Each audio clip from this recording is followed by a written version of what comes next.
Haleluya, haleluya, puji Tuhan. Bapak-bapak yang dikasih Tuhan, selamat kita berjumpa dalam kasih Tuhan. Sudah cukup lama kita tidak bertemu secara face to face ya. Sudah cukup lama kita tidak juga beribadah di dalam gereja, tapi kita bersyukur ibadah itu tidak dibatasi oleh tempat. Selama ini karena pandemi virus corona, kita harus beribadah di tempat kita masing-masing, di mana kita berada, tapi itu tentunya tidak mengurangi ibadah kita kepada Tuhan. Puji Tuhan, seperti biasa tentunya setiap hari Jumat, kita bertemu di gereja untuk beribadah kepada Tuhan, tapi saat ini tidak masalah kan Bapak-Bapak, kita beribadah di tempat kita masing-masing. Firman Tuhan pada saat ini saya ingin beri judul bahwa peran seorang ayah di dalam keluarga. Namun mungkin kalau saat ini bapak-bapak sedang ditemani istri dan anak-anak beribadah di rumah mendengarkan firman Tuhan ini, tidak salah kalau keluarga itu bisa sama-sama mendengarkan firman Tuhan. Sebab firman Tuhan itu sesungguhnya bukan hanya ditujukan kepada seseorang atau khususnya saat ini kepada kaum pria. Jadi kalau ada mungkin bapak-bapak sedang menikmati firman Tuhan saat ini ditemani oleh istri dan anak-anak, mari sama-sama dengarkan firman Tuhan ini. Walaupun firman Tuhan ini saya kasih judul peran seorang ayah di dalam keluarga. Puji Tuhan. Setiap kita kepala keluarga, kita dilahirkan sebagai seorang pria, kemudian Tuhan percayakan kita memiliki keluarga, memiliki istri dan anak-anak. Ini satu kepercayaan dan tanggung jawab yang Tuhan berikan kepada saudara dan saya sebagai kepala keluarga. Ada satu tanggung jawab yang lebih daripada istri dan anak-anak yang Tuhan percayakan kepada saudara dan saya. Dan kepercayaan Tuhan berikan dalam satu wibawa sebagai seorang imam, sebagai kepala keluarga di dalam rumah tangga, agar seisi rumah kita ini selamat, keluarga kita diberkati oleh Tuhan untuk kemuliaan kebesaran nama Tuhan. Dan yang Tuhan inginkan supaya keluarga, setiap keluarga yang ada dalam Tuhan itu berhasil di dalam kehidupannya dan beruntung.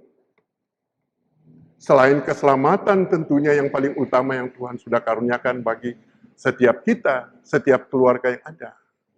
Namun dalam perjalanan hidup ini Tuhan inginkan pun kita menikmati berkat-berkat Tuhan dan kita berhasil serta beruntung. Kalau kita lihat dalam kitab Yosua pasal yang pertama, Yosua pasal yang pertama, ayat yang ke-8, untuk mencapai keberhasilan, keberuntungan, berdasarkan firman Tuhan, yaitu Yosua pasal pertama ayat 8, janganlah engkau lupa memperkatakan kitab Taurat ini, yaitu firman Allah, tetapi renungkanlah itu siang dan malam, supaya engkau bertindak hati-hati sesuai dengan segala yang tertulis di dalamnya, sebab dengan demikian perjalananmu akan berhasil dan engkau akan beruntung. Ada satu peringatan di sini dikatakan jangan engkau lupa memperkatakan firman Tuhan ini. Diperkatakan kepada saya, diperkatakan kepada kita secara pribadi maupun kepada orang lain, setidak-tidaknya kepada anggota keluarga kita. Dan renungkanlah itu siang dan malam. Merenungkan itu bukan sudah dipikirkan. Memang merenungkan itu juga supaya kita memiliki pengetahuan akan firman Allah, tapi juga untuk dilakukan. Agar supaya engkau bertindak hati-hati. Merenungkan firman Tuhan itu supaya kita berlaku hati-hati. Jangan kita menjadi berdosa.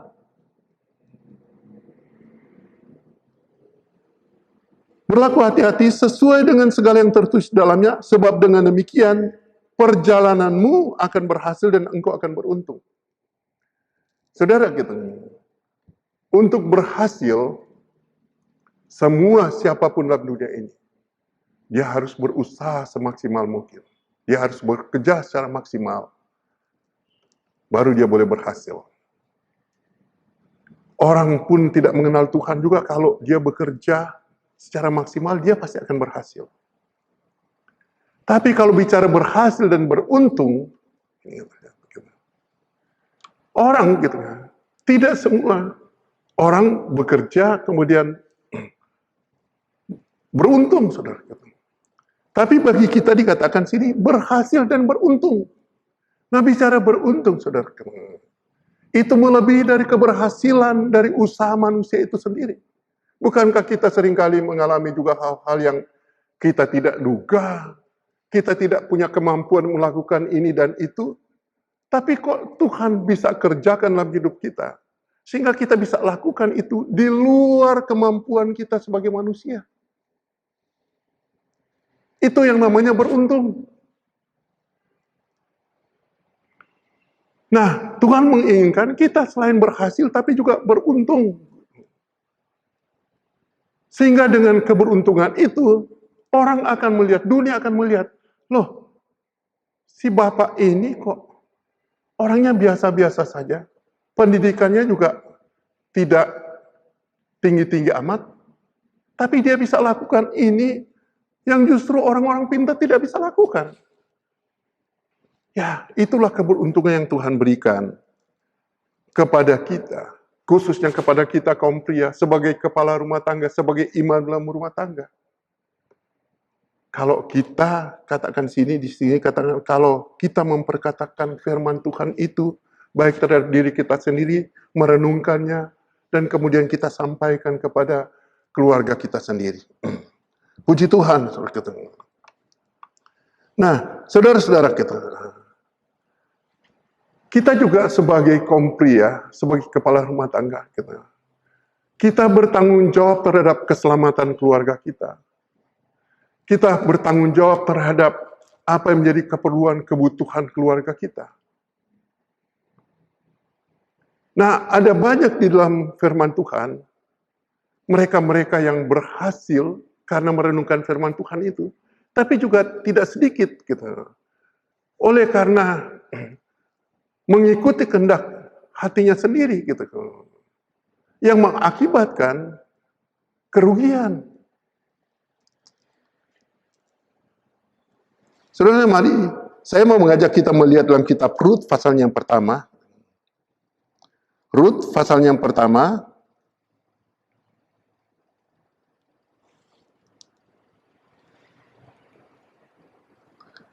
Kita mulai dari ayat yang pertama. Rut pasal yang pertama. Berbicara tentang satu keluarga ini, yaitu keluarga Elimelek. Nah, saya baca dengan cepat mulai ayat yang pertama. Pada zaman para hakim memerintah, ada kelaparan di tanah Israel. Lalu pergilah seorang dari Betlehem Yehuda beserta istrinya dan kedua anaknya laki-laki ke daerah Moab untuk menetap di sana sebagai orang asing. Nama orang itu ialah Elimelek, nama istrinya Naomi, dan nama kedua anaknya Mahlon dan Kilion. Semuanya orang-orang Efratah dari Betlehem Yehuda. Dan setelah sampai ke daerah Moab, diamlah mereka di sana. Saya berhenti saja di sana.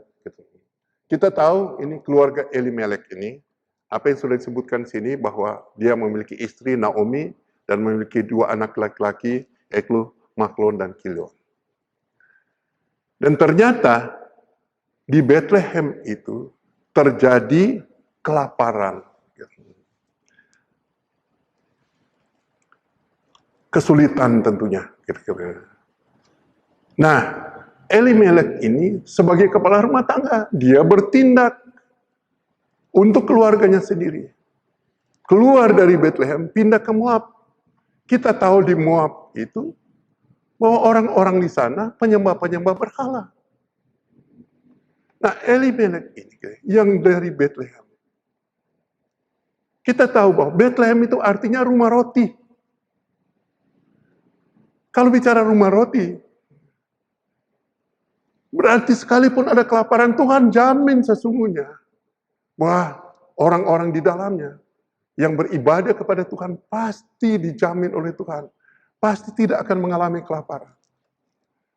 Saudara, saat ini seluruh dunia, termasuk bangsa dan negara kita ini, sedang mengalami pandemi virus corona yang mengakibatkan kesulitan ekonomi di mana-mana.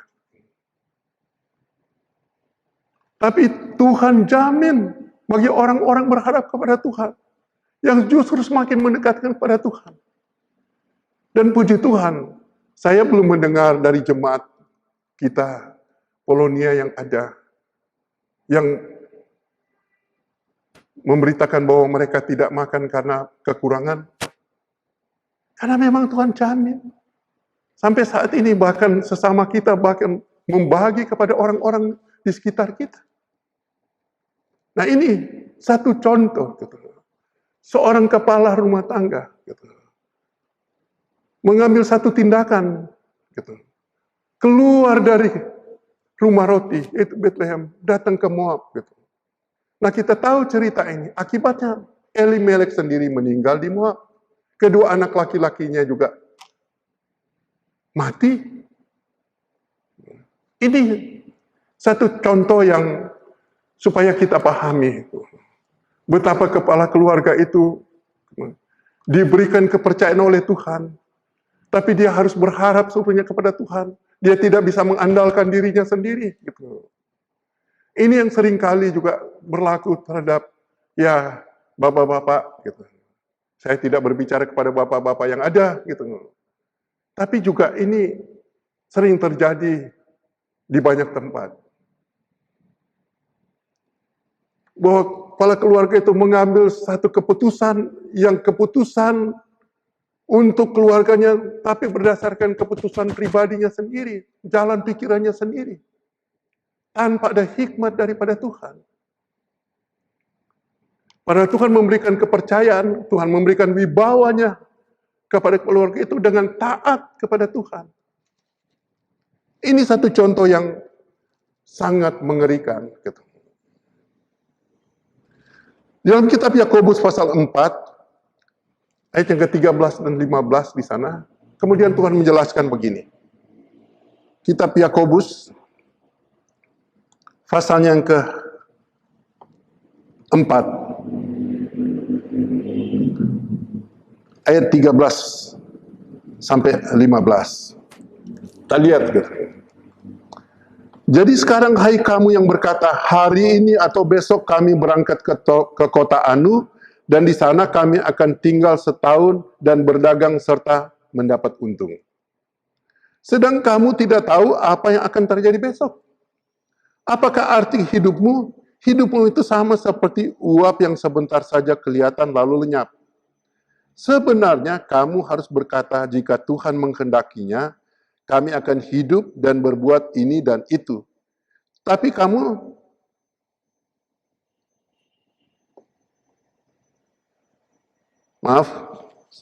tetapi sekarang kamu memegahkan diri dan congkakmu dan semua kemegahan yang demikian adalah salah. Saudara, kita perhatikan ayat-ayat ini. Ini seringkali kita melakukan sesuatu kegiatan menurut kehendak hati kita sendiri. Padahal di sini dikatakan, Tuhan bilang, sedang kamu tidak tahu apa yang akan terjadi besok. Apakah arti hidupmu? Hidupmu ini sama seperti uap yang sebentar saja kelihatan lenyap. Sebenarnya, kita harus berkata, jika Tuhan menghendakinya. Kalau Tuhan bilang Tuhan menghendakinya, maka sesungguhnya, sejak kita mau melakukan perencanaan, kita itu sudah bawa ke tangan Tuhan. Tapi kadang-kala kita manusia, rencana saja kita tidak minta dari Tuhan. Apalagi sudah mau melakukannya. Kalaupun misalnya meminta kepada Tuhan, rencana itu kita susun menurut kehendak kita, kemudian mulai kita lakukan dan kita minta Tuhan berkati rencana kami ini. Padahal yang Tuhan mau itu sejak dari perencanaan saja, kita minta hikmat Tuhan, supaya Tuhan memberi petunjuk bagi kita, Tuhan memberi hikmat pada kita, sehingga dari awal, dari kita merencanakan, Tuhan sudah ikut campur di dalamnya. Itulah kita pasti akan berhasil dan pasti beruntung. Makanya di sini, saudara, mengingatkan kepada saya dan bapak-bapak yang ada, betapa tanggung jawab yang Tuhan berikan kepada kita, membutuhkan hikmat daripada Tuhan. Supaya apa yang kita lakukan, kita berhasil. Tanggung jawab yang lebih daripada istri dan anak-anak kita. Ada satu pengalaman juga di dalam firman Allah, yaitu dalam kitab Hakim-Hakim, pasal yang keempat, saudara. Mulai ayatnya yang pertama dan seterusnya. Di sana kitab Hakim-Hakim, pasal yang keempat, mulai ayatnya pertama. Saya bacakan beberapa ayat di sana, saudara kita. Mulai ayat yang pertama, Hakim-Hakim pasal 4. Setelah Ehud mati, orang Israel melakukan pula apa yang jahat di mata Tuhan. Lalu Tuhan menyerahkan mereka ke dalam tangan Yabin, Raja Kanaan, yang memerintah di Hasor. Panglima tentaranya ialah Sisera yang diam di Karoset Hagoyim. Lalu orang Israel berseru kepada Tuhan sebab Sisera mempunyai 900 kereta besi dan 20 tahun lamanya ia menindas orang Israel dengan keras. Pada waktu itu Deborah, seorang nabia, istri Lapidot, memerintah sebagai hakim atas orang Israel. Ia biasa duduk di bawah pohon korma. Ia biasa duduk di bawah pohon korma. Deborah antara Rama dan Betel di pegunungan Efraim. Dan orang Israel menghadap dia untuk berhakim kepadanya. Ia menyuruh memanggil Barak bin Abinoam dari Kades di daerah Naftali, lalu berkata kepadanya, bukankah Tuhan Allah memerintahkan demikian? Majulah, bergeraklah menuju Gunung Tabor dengan membawa 10.000 orang Bani Naftali dan Bani Sebulun bersama-sama dengan engkau. Dan aku akan menggerakkan Sisera, panglima tentara Yabin, dengan keretanya dan pasukan-pasukannya menuju engkau ke sungai Kison, dan aku akan menyerahkan dia ke dalam tanganmu. Kita lihat ayat 8, jawab Barak kepada Deborah, jika engkau turut maju, aku pun maju. Tetapi jika engkau tidak turut maju, aku pun tidak maju. Kata Deborah, baik, aku turut. Hanya engkau tidak akan mendapatkan kehormatan dalam perjalanan yang engkau lakukan ini. Sebab Tuhan akan menyerahkan Sisera ke dalam tangan seorang perempuan. Lalu Deborah bangun berdiri dan pergi bersama-sama dengan Barak ke Kades. Kita lihat bangsa Israel menghadapi satu peperangan yang musuhnya sudah melakukan atau sudah menjajah mereka selama 18 tahun. Dan musuh ini mempunyai kekuatan yang luar biasa. Tapi dengan seruan mereka kepada Tuhan, Tuhan mau menyerahkan musuh mereka. Nah, saudara lihat, Barak ini sebagai katakanlah panglima perangnya, umat Tuhan pada waktu itu. Sedangkan Deborah sebagai hakim di sana. Tapi Deborah menyadari dia sebagai seorang perempuan. Di mana ketika Tuhan memberikan kepercayaan penuh kepada Barak untuk menghadapi peperangan itu. Untuk mendapatkan kemenangan yang Tuhan sudah janjikan itu. Tapi apa yang disampaikan oleh Barak? Kalau engkau maju, saya akan maju. Kalau engkau tidak maju, saya... Kita lihat gitu. Sekalipun Deborah sebagai hakim, sebagai pemimpin bangsa Israel pada waktu itu, Deborah juga tahu bahwa dalam hal ini sebenarnya kepercayaannya untuk maju dalam peperangan, yaitu Barak. Tapi Barak ciut. Barak mengatakan bahwa kalau engkau maju, saya akan maju. Kalau engkau tidak maju, Deborah walaupun sebagai perempuan, dia akan maju. Tapi apa kata Deborah? Baik, saya akan maju. Tapi engkau tidak mendapatkan kehormatan dalam kemenangan itu. Sebab kemenangan itu diberikan kepada wanita. Jadi kita lihat di sini bagaimana peran pria dalam hal ini. Diberikan kepercayaan yang lebih daripada wanita.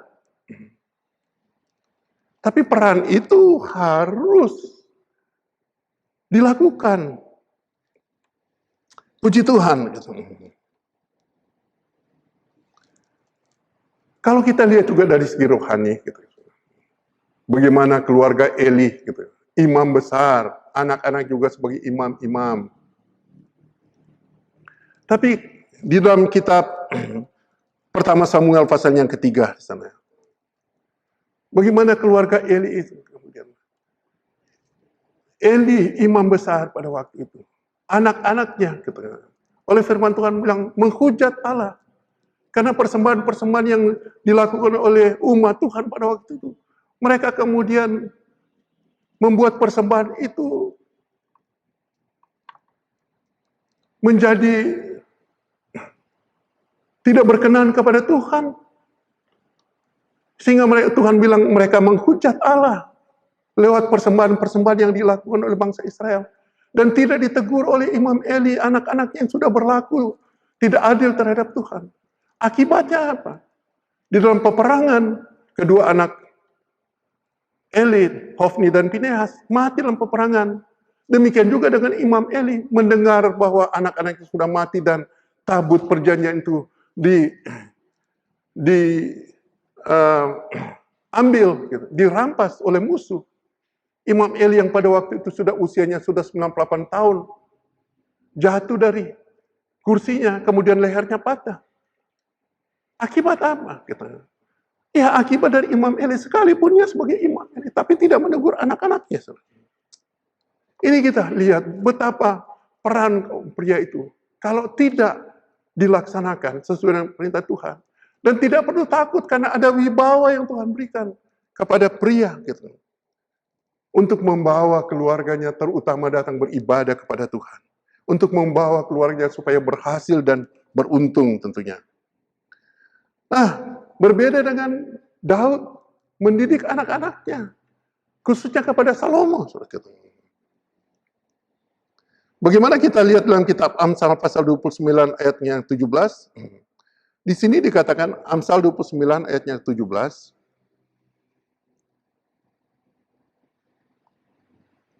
Amsal 29 ayatnya ke-17. Didiklah anakmu, maka ia akan memberikan ketenteraman kepadamu dan mendatangkan sukacita kepadamu. Ini peran juga seorang ayah di dalam keluarga terhadap anak-anak. Mendidik, bukan menjadi otoriter, tapi mendidik. Mendidik tentunya sesuai dengan kebenaran firman Allah, gitu. Agar anak-anak pun itu nanti akan berhasil dan beruntung tentunya. Di sini katakan kalau kita sebagai pria, sebagai kepala rumah tangga mendidik anak-anak kita, maka di sini katakan maka anak itu akan memberikan ketentraman kepada kita, orang tua, dan mendatangkan sukacita kepada kita sebagai orang tua. Dan kita kepinginkan anak-anak kita berhasil dan beruntung. Sehingga dimanapun mereka berada, dalam kondisi dunia apapun, kita merasa tentram. Kita merasa sukacita, karena kita tahu Tuhan yang menjaga mereka. Oh, puji Tuhan. Namun juga tentunya, mendidik anak-anak Tuhan itu bukan menimbulkan amarah. Tapi kita mendisiplinkan juga anak-anak kita. Beda loh. Marah dengan disiplin, gitu. Efesus pasal yang ke-6.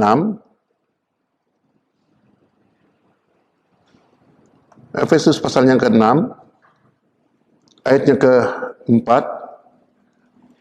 Di sana dikatakan begini. Efesus pasal 6 ayat 4. Dan kamu bapak-bapak, janganlah bangkitkan amarah di dalam hati anak-anakmu, tetapi didiklah mereka dalam ajaran dan nasihat Tuhan. Kadang-kadang memang kita perlu mendisiplinkan anak-anak kita. Tapi bukan dengan amarah, tapi mendidik mereka dalam ajaran dan nasihat Tuhan. Kasihlah firman Tuhan itu. Karena itulah didikan yang paling utama. Gitu. Itulah didikan yang berkenan kepada Tuhan bagi anak-anak kita. Daud, sebelum dia mengakhiri hidupnya, di mana dia tahu, karena Tuhan sudah memberitahu kepada Daud, kalau dia hidup berkenan kepada Tuhan, maka keturunannya akan terus memerintah bangsa Israel.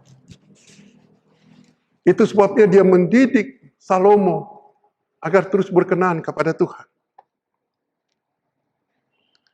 Nah, di dalam kitab 1 Tawarikh pasal 29, di sana dia katakan kepada Salomo, kenalah Allah ayahmu.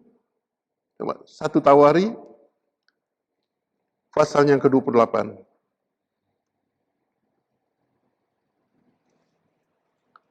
Ayat yang ke-9.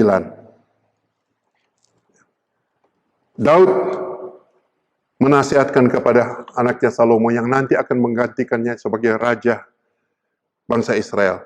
Dan engkau anakku Salomo, kenalah Allahnya ayahmu dan beribadahlah kepadanya dengan tulus ikhlas. Beribadah dengan tulus ikhlas. Beribadah dengan kerendahan hati.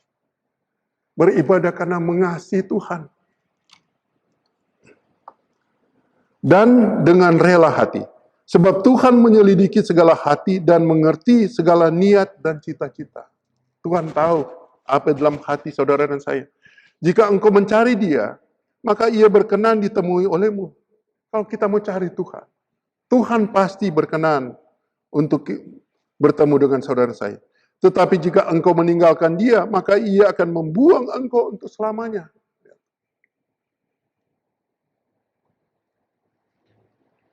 Ini nasihat Daud kepada Salomo. Dan rupanya Salomo mentaati akan perintah-perintah Daud, karena perintah Daud itu juga berdasarkan kebenaran firman Allah.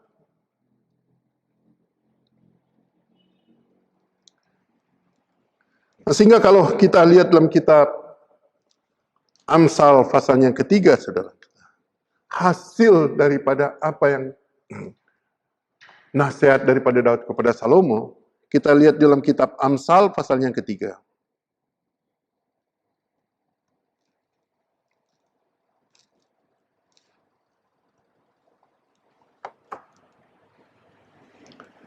Ini akibatnya gitu ya. Daripada Salomo mementaati firman Tuhan. Amsal pasal 3, ayat pertama, hai anakku, janganlah engkau melupakan ajaranku. Masih merupakan nasihat ya, daripada Daud. Dan biarlah hatimu memelihara perintahku.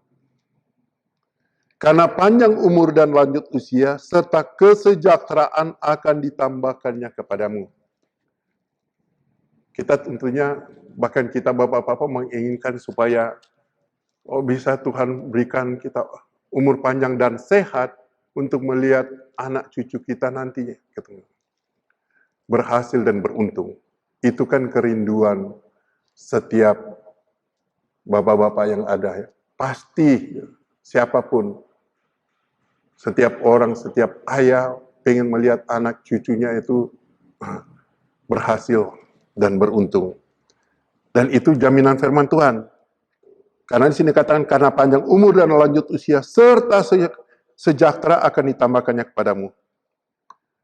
Nah, untuk itu ayat 3 bilang begini, janganlah kiranya kasih dan setia meninggalkan engkau. Kasih, kesetiaan kepada Tuhan, jangan sampai lari daripada kehidupan saudara saya. Kalungkanlah itu pada lehermu, tuliskanlah itu pada loh batumu. Maka engkau akan mendapat kasih dan penghargaan dalam pandangan Allah serta manusia. Wah, haleluya. Kalau kita mau taat kepada firman Tuhan, ini saat kan bukan saja kesejahteraan yang bertambah-tambah, tapi di sini maka engkau akan mendapat kasih dan penghargaan. Kasih dan penghargaan, penghormatan dari Allah dan dalam pandangan Allah serta manusia.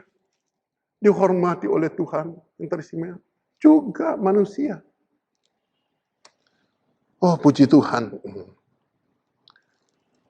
Nah, kita lihat Salomo.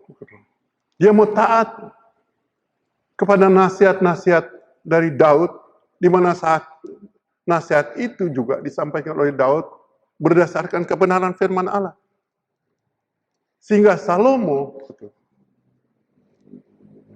ya kita semua tahu Salomo itu memiliki hikmat yang luar biasa. Sehingga banyak raja-raja datang mau mengetahui hikmatnya Salomo. Tentunya mereka datang dengan membawa upeti kepada Salomo. Karena apa yang dia lakukan, keputusan yang dia ambil, itu di luar daripada kemampuan manusia.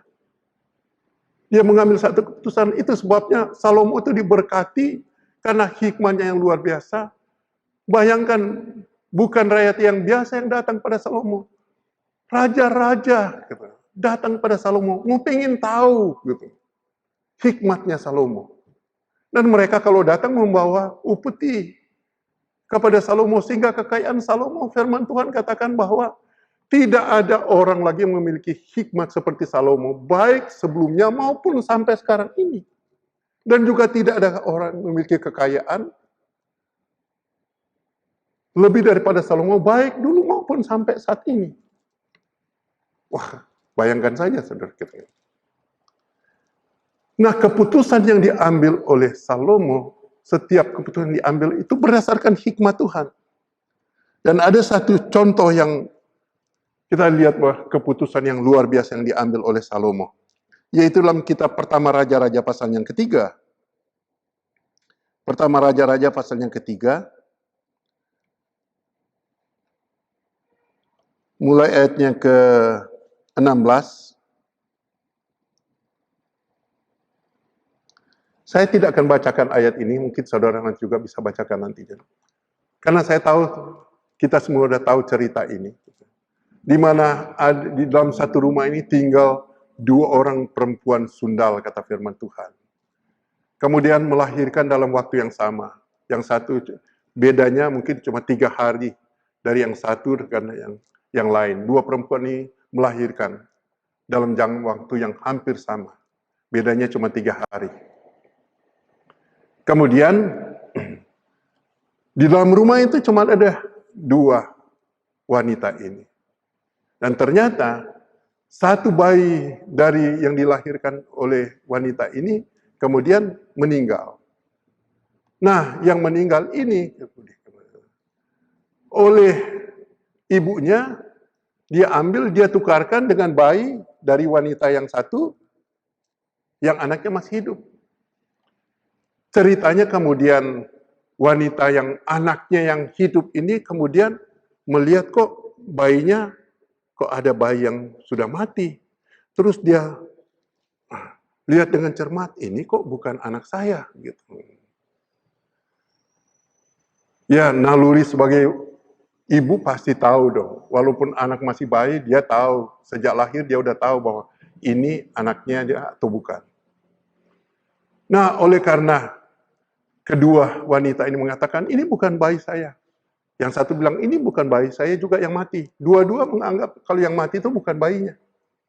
Akhirnya datang menghadap raja. Yang mereka sampaikan seperti itu.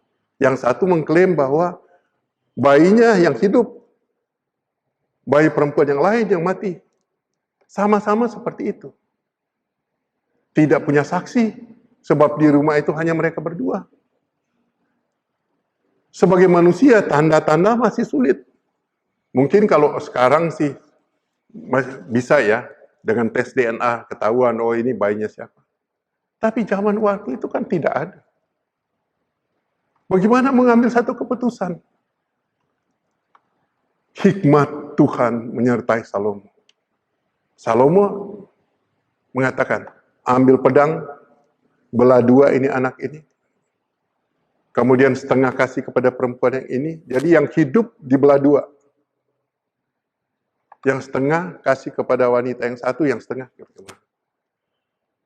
Secara manusia tentunya tidak adil kan gitu.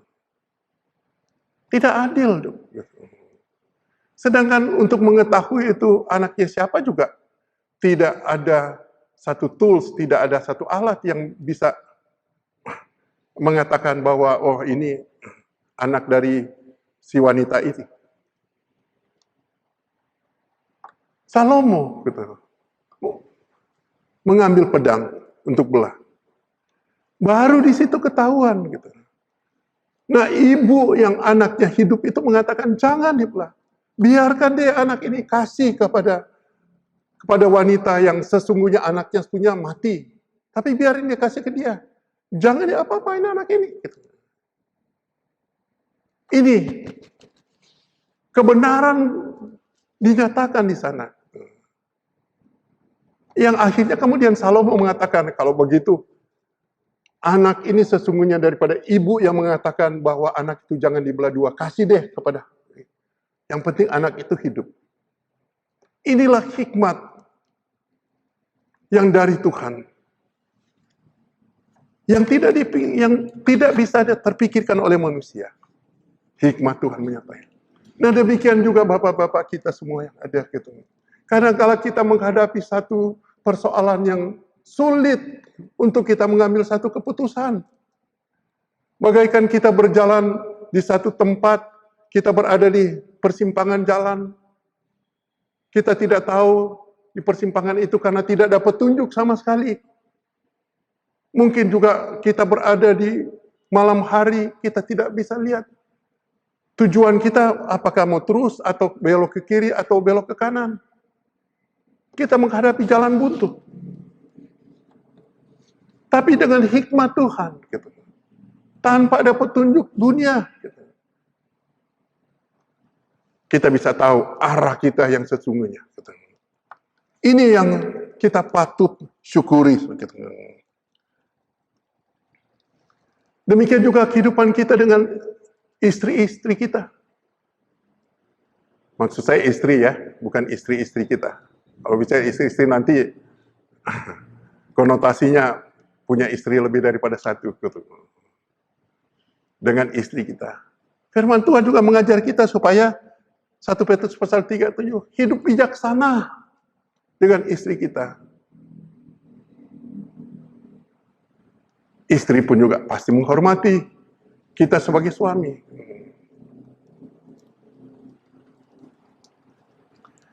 Nah, betapa semuanya kembali kepada kita mau taat kepada firman Tuhan atau tidak. Padahal kita semua menginginkan supaya semua kita, keluarga kita, anak-anak kita mau berhasil dan beruntung. Tapi akhirnya kita kembali kepada apa? Kebenaran firman Tuhan itu.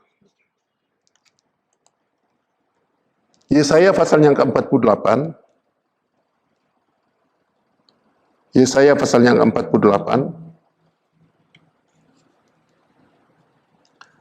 Ayatnya ke-18. Yesaya pasal 48 ayat 18. Sekiranya engkau memperhatikan perintah-perintahku, maka damai sejahteramu akan seperti sungai yang tidak pernah kering. Dan kebahagiaanmu akan terus berlimpah seperti gelombang-gelombang laut yang tidak pernah berhenti. Ada kata di awal dengan sekiranya. Ada satu anjuran sebetulnya kepada saya. Kalau aja engkau mau taat kepada firman Tuhan dan engkau melakukan firman Tuhan. Memperhatikan perintah-perintah Tuhan. Bukan sekedar hanya menjadi pengetahuan.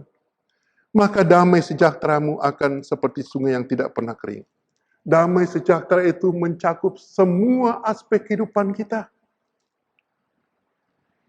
Berarti di sana, gitu, kebutuhan kita pun tercukupi. Kesehatan pun kita dijamin oleh Tuhan. Anak-anak kita pun juga diberkati oleh Tuhan. Bahkan bukan sekedar berhasil, tapi juga mereka beruntung. Itu mencakup keseluruhan aspek kehidupan kita itu damai sejahtera. Bahkan juga di sini dan kebahagiaanmu akan terus berlimpah seperti gelombang-gelombang laut yang tidak pernah. Wah, sukacita itu bagaikan gelombang-gelombang laut. Anda lihat, sukacita yang Tuhan berikan kalau kita mau taat kepada firman Tuhan. Nah, untuk itu saudara-saudara kita, mari kita, apa yang Tuhan sudah berikan kepada saudara dan saya, biar juga itu kita bagikan. Paling tidak kepada anggota keluarga kita, lingkungan kita berada. Kepada anak-anak kita. Kita tidak bosan-bosan menasihati mereka dengan firman Tuhan. Sebagai ayat yang terakhir, saudara kita, di dalam kitab Ulangan pasal yang ke-6. Ulangan pasal yang ke-6. Ayat yang ke-7.